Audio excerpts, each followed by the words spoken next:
Welcome to Shukla study point. आप सभी का स्वागत है आपके अपने YouTube channel Shukla study point में। मैं शिवम शुक्ला आप सभी दोस्तों का हार्दिक स्वागत करता हूं। आज के वीडियो के माध्यम से हम लोग चर्चा करेंगे इंग्लिश के नवीन मॉडल पेपर के बारे में, नए मॉडल पेपर के बारे में, जो कि बहुत ही इंपॉर्टेंट होगा आपकी परीक्षा की दृष्टि से। इंग्लिश सब्जेक्ट अगर आपका है, आप सेकंड सेमेस्टर में पहुंच चुके हैं और आप सोच रहे हैं कि ऑब्जेक्टिव टाइप के जो प्रश्न होंगे वो कैसे आएंगे, तो उसी के लिए श्रृंखला मैं चला रहा हूं। ये आज जो है ये पहला वीडियो है। इसके बाद में 7 वीडियो आपके और आएंगे, जिसमें मैं बहुत ही बारीकी के साथ हर एक यूनिट से बनने वाले बहुत ही महत्वपूर्ण ऑब्जेक्टिव टाइप के प्रश्नों पर चर्चा करूंगा। समझाते हुए आपको चलूंगा बारीकी के साथ, कोई दिक्कत नहीं होगी। आपको हिंदी में भी बताने का प्रयास किया जाएगा, यानी कि ऐसे शब्द जो कि आपको समझ में अंग्रेजी में नहीं आएंगे उनको मैं हिंदी में बता दूंगा ताकि आपके समझ में आ जाएं। यानी कि मॉडल पेपर होगा 2024 की 25 की परीक्षाओं के लिए इंग्लिश का।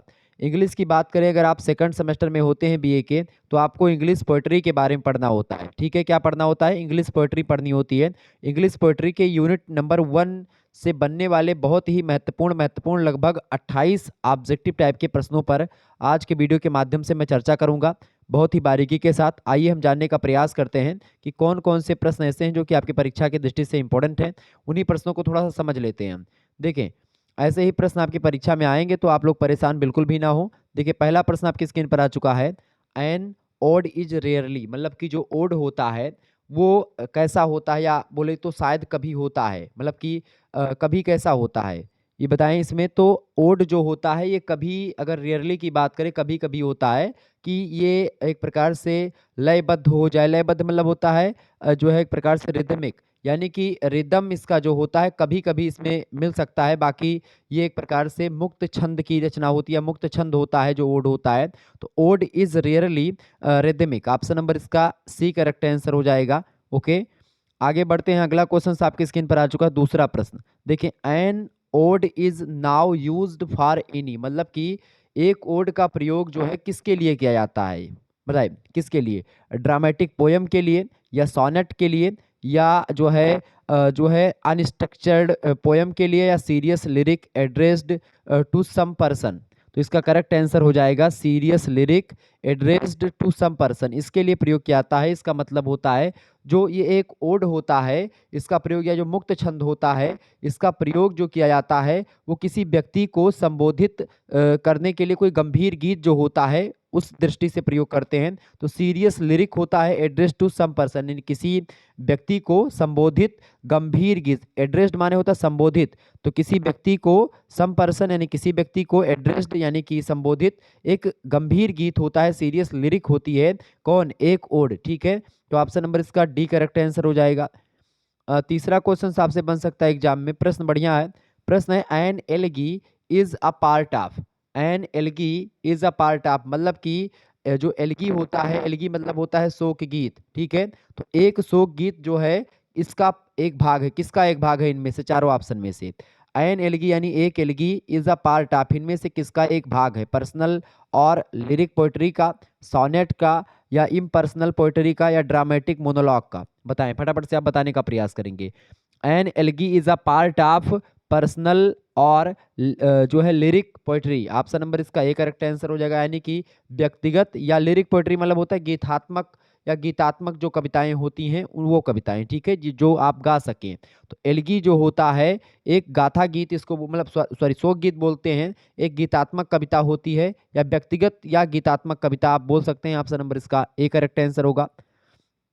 चौथा क्वेश्चन आपकी स्क्रीन पर आ चुका है, फटाफट से आप देखने का प्रयास करेंगे। What is poetry? पोएट्री क्या है? मतलब कि जो काव्य होता है या कविता जो है वो क्या है? What is poetry? कविता क्या है? It it it is a suggestion है, या इट इज एन इंटरप्रिटेशन, या फिर एक आर्ट है, कला है कविता, या imagination thought in metrical language? ये क्या है? फटाफट से आप बताने का प्रयास करेंगे। यानी व्हाट इज पोएट्री? पोएट्री क्या है? काव्य क्या है? कविता क्या है? तो कविता क्या है? Imaginative thought in metrical language, मतलब कि छंदात्मक भाषा में जो कल्पनाशील विचार होते हैं, इमेजिनेटिव जो थॉट होते हैं, किस भाषा में? छंदात्मक भाषा में। छंद जिस भाषा में होते हैं, यानी छंदात्मक भाषा में जो कल्पनाशील विचार होते हैं वही कविता होती है। ऑप्शन नंबर इसका डी करेक्ट आंसर हो जाएगा, imaginative thought in metrical language. Next question आपकी स्क्रीन पर आ चुका है। 5वां नंबर प्रश्न आप देखेंगे, पोइट्री इज डिवाइडेड इनटू, यानी पोइट्री जो है इसको कितने भागों में बांटा गया है, फटाफट से आप देखने का प्रयास करेंगे। काव्य को विभाजित किया गया है, काव्य को कितने भागों में विभाजित किया गया है इन ऑप्शंस में से। तो काव्य को एक तो पर्सनल काव्य यानी पर्सनल पोइट्री और एक इम्पर्सनल पोइट्री यानी कि एक व्यक्तिक काव्य और या व्यक्तिक कविता और एक निर्व्यक्तिक कविता या जो है निव्यक्तिक कविता। तो ऑप्शन नंबर इसका सी लगा देंगे, करेक्ट आंसर हो जाएगा। Poetry is divided into personal and impersonal poetry. Okay, C option correct answer होगा 5वें का। छठा क्वेश्चन आप देखेंगे इसी प्रकार से, तो आपके समझ में आ रहा होगा। छठवां प्रश्न आप देखेंगे, एन एल्गोरी, यहाँ पर थोड़ा सा स्पेलिंग जो है इसकी गलत लिखी हुई है, यहाँ पर इसकी जो है GORY यहाँ पर कर लेंगे, ठीक है, एल्गोरी। तो एन एल्गोरी इज आ, ये क्या है बताएं। एल्गोरी का मतलब क्या होता है, एक प्रकार का रूपक, हिंदी में इसको बोलते हैं रूपक, ठीक है, ये बात ध्यान रखेंगे। तो एन एल्गोरी इज आ, ये क्या होता है, इसके बारे में यहाँ पर 4 ऑप्शंस दिए गए हैं। तो रूपक जानते हैं क्या होता है, long narrative poem of great magnitude. ये क्या होता है भैया, ये क्या होता है, ये एक महान परिमाण की लंबी कथात्मक कविता होती है एल्गोरी। ऑप्शन नंबर इसका सी करेक्ट आंसर हो जाएगा। अगला क्वेश्चन आपकी स्क्रीन पर आ चुका है, फटाफट से आप देखने का प्रयास करेंगे। 7वां प्रश्न है, which of the following is a long narrative poem, long narrative poem treating a grand theme in a grand manner. Grand theme in a grand manner जो होता है ये एल्गोरी के लिए तो इसे प्रयोग ही किया जाता है, लेकिन अगर थोड़ा सा और इसको देखें तो ये एपिक में भी चला जाता है, ठीक है, ये बात ध्यान रखेंगे। तो ये किस में चला जाता है भैया, एपिक में चला जाता है। लेकिन इसका जो करेक्ट आंसर आपको मिलेगा वो करेक्ट आंसर कौन सा होगा इसमें, देखें, हाँ बिल्कुल एपिक जो होगा इसका करेक्ट आंसर हो जाएगा। ओके, चूंकि epic is a long narrative poem that relates heroic action of a hero और small number of heroes in a elevated style or it is a long narrative poem of dignified theme, organic unity। इसके अलावा आप देखेंगे जो है orderly progress, affection and grand style. तो इसके लिए मतलब जो जाना जाता है वो जाना जाता है एपिक। तो करेक्ट आंसर क्या हो जाएगा, सी ऑप्शन इसका epic is right answer. Epic माने होता है महाकाव्य। ओके, जैसे रामायण हो गया, ठीक है, हिंदी में आप देखते मतलब महर्षि वाल्मीकि ने लिखा है उसको, तो रामायण हो गया, पैराडाइज लॉस्ट हो गया, ठीक है, जॉन मिल्टन का है। तो ऐसे और भी रचनाएं, तो इसमें देखें 2-3 चीजें होती हैं। पहली चीज होती है Sublime theme of organic unity, पहली बात। आ लॉन्ग नरेटिव पोयम जो होता है, ठीक है, एपिक क्या होता है, एपिक में लॉन्ग नरेटिव पोयम है ये। Sublime theme of organic unity, इसके अलावा जो है orderly progress of action, grand style, ठीक है। तो ये सारी चीज़ें आपको इसमें विद्यमान मिल जाएंगी। तो ये होता है आपका एपिक, ठीक है, ये ध्यान रखिएगा। तो इसका करेक्ट आंसर क्या हो जाएगा, सी ऑप्शन। नेक्स्ट क्वेश्चन आप देखेंगे, अगला प्रश्न आपकी स्क्रीन पर आ चुका है, 8वां नंबर प्रश्न आपकी स्क्रीन पर आ चुका है। अ हीरोइक कपलेट हैज, हीरोइक मतलब होता है एक वीरता पूर्वक या एक वीर दोहा बोल सकते हो। कपलेट माने होता है दोहा, ठीक है। हीरोइक मतलब होता है वीरता पूर्वक जो दोहा होता है, या वीर दोहा या वीर गाथात्मक दोहा, ठीक है। तो प्रश्न है अ हीरोइक कपलेट है, यानी एक वीर दोहा है। तो एक वीरता पूर्वक जो दोहा होता है वो कितने लाइन में होता है, 14 लाइन। 40 लाइन्स का तो सोनेट होता है, ठीक है। 40 लाइन का क्या होता है, सोनेट होता है। और अगर बात करें सोनेट की, तो सोनेट जो होता है वो एक प्रकार से आप देखेंगे sonnet A B C D, ठीक है, और इसके अलावा ई एफ जी इस तरीके से एक प्रकार से इस फॉर्म में होता है, ठीक है। और 40 लाइन्स का पोयम होता है। आप देखेंगे सबसे जो बेस्ट एक प्रकार से सोनेट रहा है वो शेक्सपियरियन सोनेट को माना जाता है। तो 40 लाइन्स का वो है, ठीक है, ये बात ध्यान रखेंगे। और ये जो हेरोइक कपलेट होता है 2 लाइन्स का होता है। ऑप्शन नंबर इसका डी करेक्ट आंसर हो जाएगा। ओके, नेक्स्ट क्वेश्चन आपकी स्क्रीन पर आ चुका, 9वां नंबर प्रश्न है। Lyric poems written in stanza of irregular length are, मतलब कि आपसे कह रहा है कि अनियमित लंबाई के जो छंद होते हैं उनमें लिखी गई जो गीतात्मक कविताएं हैं वो कौन सी होती है, रेगुलर ओड्स या पिंडारिक ओड्स। पिंडर एक जो है ग्रीक कवि हैं पिंडर, ठीक है। सबसे पहले इन्होंने ओड लिखने की परंपरा जो है, जो ओड लिखना शुरू हुआ है वो पिंडर ने ही शुरू किया है। ये ग्रीक कवि हैं पिंडर, और उन्हीं के द्वारा लिखे गए जो, या उनकी शैली में जो लिखे गए ओड है, उन्हीं को पिंडारिक ओड कहा जाता है। ये बात ध्यान रखेंगे, ठीक है। और एक होता है आपका, एक होता है, एक व्यक्ति हैं होरेंस। होरेंस की अगर बात करें, वो ये रोमन कवि हैं होरेंस, ठीक है, रोमन पोएट हैं होरेंस। तो उन्हीं के जो ओड्स हैं उनको बोलते हैं होरेटियन या होरेसियन ओड्स, ठीक है, ध्यान रखिएगा। एक होता है रेगुलर यानी कि नियमित, और एक होता है इरेगुलर यानी कि अनियमित। तो आपसे ये पूछा जा रहा है कि lyric poems written in stanza of irregular length are, मतलब कि अनियमित लंबाई के छंदों में लिखी गई गीतात्मक कविताएं जो होती हैं वो क्या होती हैं, ये प्रश्न आपसे पूछा गया है। तो इसका करेक्ट आंसर जो होगा मेरे भाई वो होगा इरेगुलर ओड्स, चूंकि ये इरेगुलर लेंथ में लिखा गया है। ऑप्शन नंबर इसका डी करेक्ट आंसर हो जाएगा। अगला क्वेश्चन, 10वां प्रश्न आपकी स्क्रीन पर आ चुका है। The treasure Raima is, treasure Raima है, क्या है ट्रेजा राइमा? ट्रेजा राइमा क्या है भाई, फटाफट से आप बताने का प्रयास करेंगे। ट्रेजा राइमा की अगर बात की है तो ट्रेजा राइमा एक इतालवी पदरूप है। क्या है? ये इटालियन वर्स फॉर्म है, ठीक है। तो ये इटालियन पदरूप है ट्रेजा रीमा। ट्रेजा रीमा की अगर बात करें तो ये 3 पंक्ति का छंद होता है, इसमें 3 लाइन्स होती हैं। ट्रेजा रीमा में इटालियन टाइप का एक वर्स है, ठीक है, ये बात ध्यान रखेंगे। और आप देखेंगे इसमें खास करके ट्रेजा राइमा में कई सारे ट्रेजा राइमा जो छंद है इसमें आप देखें चौसर, मिल्टन, ऑडेन, ऐसे तमाम प्रकार के इंग्लिश राइटर हुए जिन्होंने लिखा है अपनी कविताओं को।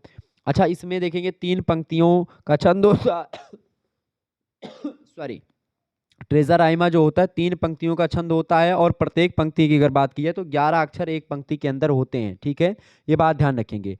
और इसकी जो शुरुआत हुई आप देखेंगे, दांते इटालियन कवि हैं, वहीं से शुरुआत हुई। दांते की एक रचना है डिवाइन कॉमेडी, आप लोगों ने अगर सुना होगा तो डिवाइन कॉमेडी जो रचना है दांते की, इटालियन कवि हैं, तो उन्हीं के मतलब फिलोसॉफर भी हैं। तो दांते के द्वारा एक प्रकार से डिवाइन कॉमेडी लिखेगी, उसमें आपको ट्रेजा राइमा टाइप के जो छंद हैं वो आपको मिल जाएंगे, ठीक है। तो एन इटालियन वर्स फॉर्म है ये ट्रेजा राइमा, ठीक है। तो ऑप्शन नंबर इसका ए करेक्ट आंसर हो जाएगा। अच्छा, इसका जो फॉर्म होता है ABA, ठीक है। इसके अलावा फिर आप देखेंगे BCB, और इसके अलावा फिर आप देखेंगे जो है CDC, और इसके बाद में आप देखेंगे जो है DED, ठीक है। ऐसे आप देखेंगे जो पहली पंक्ति होगी और वो बीच बीच दूसरी पंक्ति के साथ 3 पंक्तियां होंगी।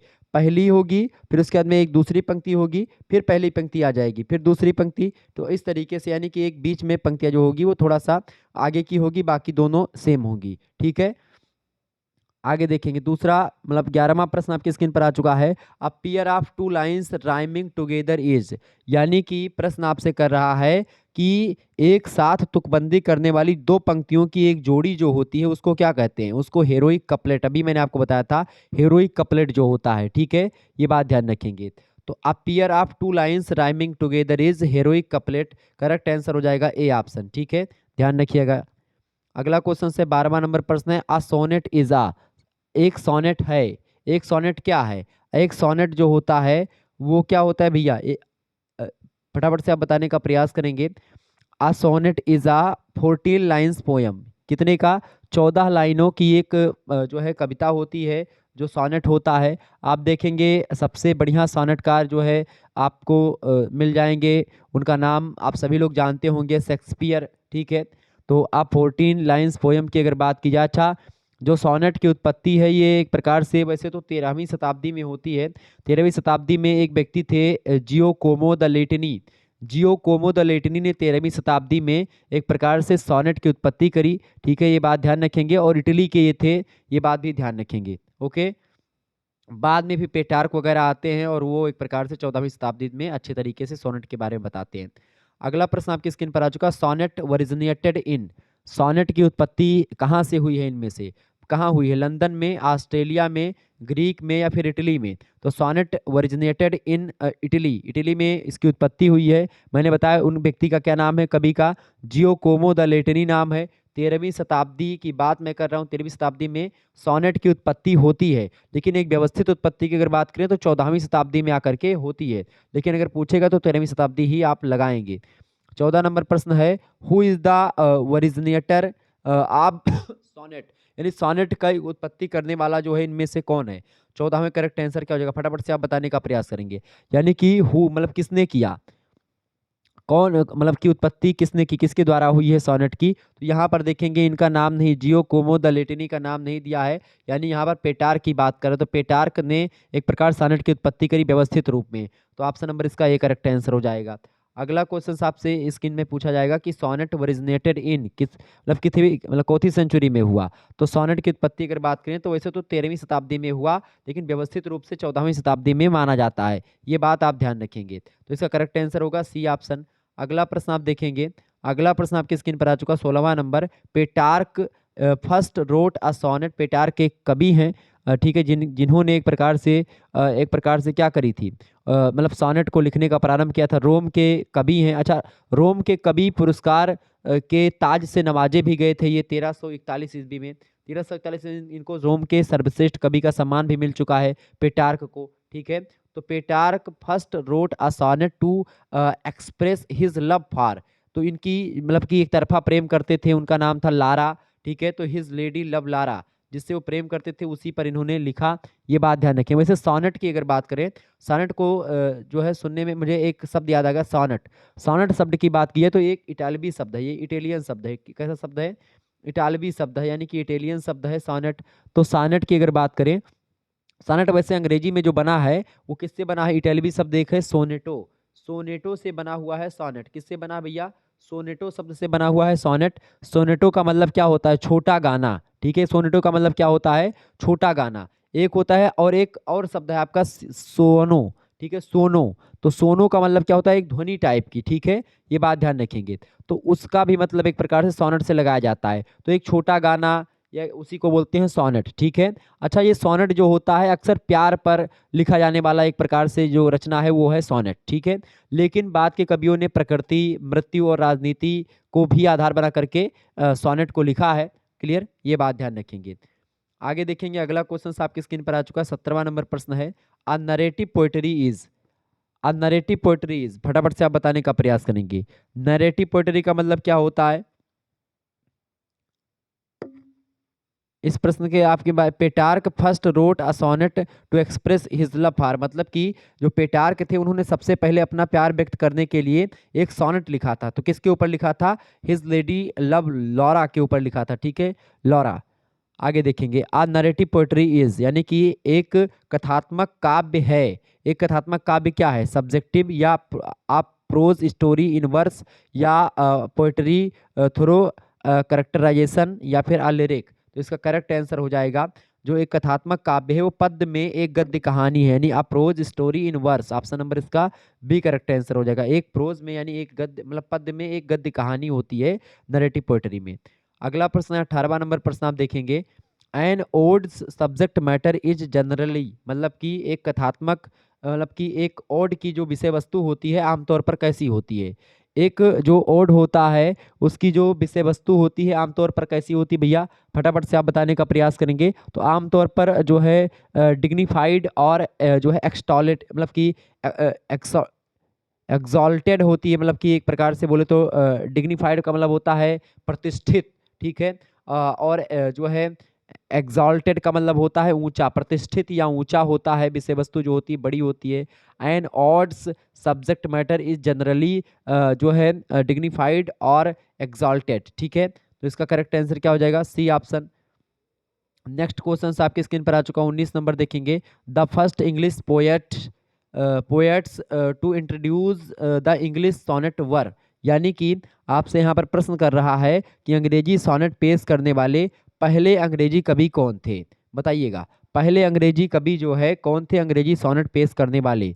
बहुत ही जबरदस्त प्रश्न है। तो वाट एंड सोरे, वाट एंड जो है सोरी जो है, इसके अलावा एक कवि और हैं वाट एंड सोरी के अलावा, उनका नाम है सर थॉमस वाट हो गए, इसके अलावा सोरी हो गए, और हेनरी हावर्ड एक कवि हैं, उन्होंने भी एक प्रकार से उनका भी योगदान रहा है इंट्रोड्यूस करवाने में इंग्लिश सोनेट को, ठीक है। इंग्लिश पोएट्स हैं वो भी, और इन्हीं के साथ ही थे, ठीक है। तो इसका करेक्ट आंसर क्या? 16वीं शताब्दी की बात है ये, 16वीं शताब्दी में जो है अंग्रेजी में सोनेट लिखा जाना शुरू हुआ है। ऑप्शन नंबर इसका बी करेक्ट आंसर हो जाएगा। उसमें नाम वाट, सूरी एंड आप लगा सकते हैं एक नाम और हेनरी हावर्ड का। ठीक है, आगे देखेंगे अगला क्वेश्चन आपकी स्क्रीन पर आ चुका है, फटाफट से आप देखेंगे। 20वां प्रश्न है, परीक्षा की दृष्टि से आपके इंपॉर्टेंट है। प्रश्न है कि a short and light lyrical composition is a, मतलब कि आपसे कह रहा है कि एक छोटी एवं हल्की गीतात्मक जो रचना होती है वो क्या होती है, उसको बोलते हैं क्या भैया, उसको बोलते हैं सॉन्ग, यानी कि एक गीत होती है। अ शॉर्ट, प्रश्न है अ short and light lyrical composition is a song, यानी एक गीत होता है। Option number A correct answer हो जाएगा। स्टेयर का मतलब होता है व्यंग, ठीक है, जो एक प्रकार से व्यंग किया जाता है। बैलेड का मतलब होता है गाथा गीत। एलेगोरी का मतलब होता है रूपक। ठीक है, ध्यान रखिएगा। अगला क्वेश्चन आपकी स्क्रीन पर आ चुका है 21 नंबर। अब बैलेड इज आ, यानी बैलेड मतलब होता है गाथा गीत। बैलेड क्या है, एक बैलेड है क्या है, तो बैलेड जो होता है शॉर्ट स्टोरी इन वर्स, मतलब कि पद्य में लघु कथा होती है बैलेड। ऑप्शन नंबर इसका इसका करेक्ट आंसर हो जाएगा डी ऑप्शन। नेक्स्ट क्वेश्चन आपकी स्क्रीन पर आ चुका है 22 यानी कि 22 नंबर प्रश्न आ चुका है, परीक्षा की दृष्टि से बहुत ही महत्वपूर्ण प्रश्न है। प्रश्न है is pastoral types the poet express, मतलब कि आपसे कह रहा है यहाँ पर, कह रहा है कि देहाती प्रकार की कवि व्यक्त करता है। देहाती प्रकार की जो कवि व्यक्त करता है वो क्या व्यक्त करता है, his sorrow is a gives guess of shepherd morning, यानी कि एक चरवाहे के बिलाप की आड़ में उसका दुख जो होता है वो व्यक्त करता है। ठीक है, ऑप्शन नंबर इसका डी करेक्ट आंसर हो जाएगा। ये किसी पद रचना में आपको मिल जाएगा। आगे देखेंगे verse of 14 lines is called a, यानी कि प्रश्न आपसे कर रहा है कि जो है अंत में छंदबद्ध दो पंक्तियों की जो रचनाएं होती, सॉरी एक minute, verse of 14 lines is called, मतलब कि एक ऐसा जो है एक प्रकार से रचना या ऐसी पंक्तियां जो कि 14 लाइन्स की हो उसको क्या बोलते हैं, मैंने बताया 14 लाइन्स की क्या होता है, सोनेट होता है। ध्यान रखिएगा इस बात को। अगला क्वेश्चन आपकी स्क्रीन पर आ चुका है 24 नंबर। A verse of 2 lines rhyming at the end is known as, मतलब कि अंत के छंदबद्ध दो पंक्तियां, यानी कि अंत की जो छंद से जुड़ी हुई या छंद के साथ या छंदबद्ध दो पंक्तियां अंत की जो होती हैं उसका एक प्रकार से दो पंक्तियों का छंद का क्या कहलाता है, उसको क्या बोलते हैं, दो पंक्तियों वाला छंद जो कि अंत में छंदबद्ध होता है वो क्या कहलाता है, तो उसी को क्या बोलते हैं, कपलेट बोलते हैं। कपलेट माने दोहा। ठीक है, आगे देखते हैं अगला क्वेश्चन आपकी स्क्रीन पर आ चुका है 25 नंबर क्वेश्चन देखेंगे। प्रश्न है a verse of 14 lines with 3 quatrains and 1 couplet is called, मतलब कि आपसे कह रहा है कि 3 चौपाइयों सहित 14 पंक्तियों का एक छंद, मतलब कि 3 चौपाइयों सहित 14 पंक्तियों का एक छंद और एक दोहा क्या कहलाता है, वो क्या कहलाता है भैया, वो कहलाता है Shakespearean sonnet. Shakespearean sonnet, option number इसका डी करेक्ट आंसर हो जाएगा। Shakespearean sonnet is right answer. ठीक है, नेक्स्ट क्वेश्चन आपकी स्क्रीन पर आ चुका है 26 नंबर क्वेश्चन आप देखेंगे। The purpose of an allegory is to, मतलब कि आपसे कह रहा है कि रूपक का क्या उद्देश्य होता है, रूपक का या एलेगोरी का क्या पर्पज होता है, क्या उद्देश्य होता है, तो एलेगोरी का पर्पज होता है जो है टू प्रीच अ मोरल और स्पिरिचुअल ट्रूथ, मतलब कि इसका पर्पज होता है रूपक का कि क्या करना, एक या किसी नैतिक या आध्यात्मिक सत्य का प्रचार प्रसार करना। ऑप्शन नंबर इसका ए करेक्ट आंसर हो जाएगा। अगला क्वेश्चन आपकी स्क्रीन पर आ चुका है 27 नंबर प्रश्न है द पिंडारिक ओड, पिंडारिक मतलब पिंडर एक कवि हैं जो कि ग्रीक कवि हैं, सबसे पहले इन्होंने ओड लिखा है।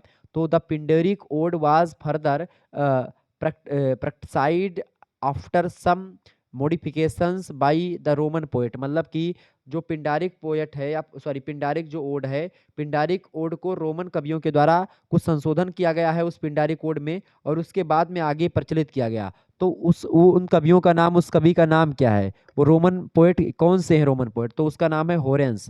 होरेंस नाम के रोमन पोएट ने ये किया है। ठीक है, ध्यान रखिएगा। अगला क्वेश्चन आपकी स्क्रीन पर और जो है लास्ट क्वेश्चन इस वीडियो का है। प्रश्न है कि the ballad has been derived from the word ballare which means, ballare जो शब्द प्रश्न यहाँ पर कह रहा है कि जो एक प्रकार से गाथा गीत की उत्पत्ति है, या जो बैलेड शब्द है, बैलेड मतलब गाथा गीत, तो गाथा गीत शब्द की उत्पत्ति या बैलेड शब्द की उत्पत्ति कहाँ से, मतलब कि बैलेड शब्द जो है कहाँ से आया है, ये बैलेरे शब्द से आया है। बैलेरे शब्द कहाँ का है, बैलेरे शब्द कहाँ का है भाई, बैलेरे शब्द की उत्पत्ति जो हुई है ये कहाँ से हुई है। बैलेरे शब्द की अगर बात की तो बैलेरे शब्द जो है लैटिन भाषा का शब्द है। कहाँ से है, लैटिन भाषा का एक शब्द है बैलेरे। इसी बैलेरे से बना हुआ है कौन सा, बैलेड शब्द। बैलेरे का मतलब क्या है ये पूछा जा रहा है। बैलेरे का मतलब होता है डांसिंग, यानी ऐसा गाना जिस पर आप नाच सकें। ठीक है, बैलेरे का मतलब क्या होता है, एक ऐसा सॉन्ग, एक ऐसी रचना जिस पर आप डांस कर सकें। ठीक है, ये बात ध्यान रखेंगे। तो प्रश्न यहाँ पर यही पूछा जा रहा है कि गाथा गीत या बैलेड की उत्पत्ति के बारे में, या बैलेड की उत्पत्ति बैलेरे शब्द से हुई है, जिसका अर्थ क्या होता है, विच मीन्स, जिसका मतलब क्या है। तो जिसका मतलब, बैलेरे का मतलब होता है डांसिंग। ऑप्शन नंबर इसका बी करेक्ट आंसर हो जाएगा। ठीक है, यहाँ पर और आपको दिया है एक्टिंग, सिंगिंग, स्टोरी टेलिंग यानी कहानी कहना। ठीक है, सिंगिंग गाना गाना, एक्टिंग मतलब जो है एक्टिंग करना। ठीक है, लेकिन डांसिंग का मतलब क्या होता है, डांस करना, नृत्य करना, यानी कि एक ऐसा गाना, एक ऐसा सॉन्ग जिसको बजने पर आप नृत्य कर सकें, उसी को बैलेरे कहते हैं, उसी को गाथा गीत कहते हैं। ये बात ध्यान रखिएगा। इसका करेक्ट आंसर हो जाएगा बी ऑप्शन। इस तरीके से मैंने आपको 28 इंपॉर्टेंट प्रश्नों को बता दिया, जो कि आपकी परीक्षा की दृष्टि से बहुत ही महत्वपूर्ण थे। आगे जो है हम लोग स्टेंजा फॉर्म्स के बारे में चर्चा करेंगे, जिसमें एक प्रकार से द हीरोइक कपलेट के बारे में, द ब्लैंक वर्स के बारे में, द जो है स्पेंसेरियन स्टेंजा के बारे में, और ट्रेजा राइमा, इन सभी से बनने वाले इंपॉर्टेंट प्रश्नों के बारे में हम चर्चा करने का प्रयास करेंगे, जो कि आपकी परीक्षा की दृष्टि से बहुत महत्वपूर्ण होगा। उसके बाद में यूनिट नंबर 3 में हम जो है पोएटिक डिवाइसेस के बारे में चर्चा करेंगे। पोएटिक डिवाइस में जैसे कि तमाम प्रकार की चीज़ों के बारे में, जैसे थीम क्या होता है, टोन क्या होता है, ठीक है, राइमिंग स्कीम क्या होती है, रिदम क्या होता है। ठीक है, इन चीज़ों पर चर्चा करने का प्रयास करेंगे। मेटाफर मतलब आप देखेंगे, फिगर ऑफ स्पीच को मैं चर्चा करूंगा, सिमली, मेटाफर, ठीक है, ऐसे पर्सोनिफिकेशन, ठीक है, और भी एपस्ट्रॉफी जो है, ऑक्सीमोरन, ऐसे तमाम प्रकार के जो है जो होंगे। ठीक है, जो है फिगर ऑफ स्पीच, उसके बारे में चर्चा करने का प्रयास करेंगे। ठीक है, तो वहाँ से बनने वाले इंपॉर्टेंट प्रश्नों के बारे में मैं आपको बताने का प्रयास करूंगा, तो भी जल्दी वीडियो आपकी आएगी। तो ऐसे ऐसे कुछ प्रश्नों के माध्यम से हम लोग जो है ये आपकी समस्त सिलेबस को ध्यान में रख करके इंपॉर्टेंट प्रश्नों को समझने का प्रयास करेंगे, और बहुत ही बारीकी के साथ हर एक चीज़ को समझेंगे। ठीक है, तो आप सभी लोग मतलब लगभग 8 वीडियो होगी, और इस 8 वीडियो के माध्यम से लगभग आप बहुत सारे ऑब्जेक्टिव प्रश्नों को तैयार कर पाएंगे। और इससे क्या होगा कि आपके जो प्रश्न ऑब्जेक्टिव होने वाले हैं आपकी बार कई विश्वविद्यालय के में, उसके लिए बहुत ही इंपॉर्टेंट होगा, और अच्छे तरीके से आप कर पाएंगे। ठीक है, धन्यवाद, मिलते हैं फिर नेक्स्ट वीडियो में। तब तक के लिए जय हिंद, जय भारत। आप सभी का बहुत बहुत धन्यवाद, हमारे से जुड़ने के लिए। इसी प्रकार से अपना प्यार बनाए रखेंगे। गुड नाइट, बहुत बहुत धन्यवाद।